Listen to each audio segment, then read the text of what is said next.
विवाहित महिलांसाठी जो खास दिवस असतो तो असतो वटपौर्णिमेचा, वटसावित्रीचा.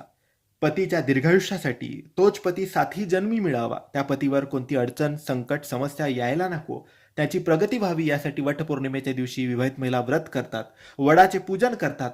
आता हे वडाचे पूजन शुभ मुहूर्तावर झाले तर त्याचे योग्य फळ मिळते. मित्रांनो, वटपौर्णिमा यावर्षी 10 जून 2025 वार मंगळवारच्या दिवशी आहे.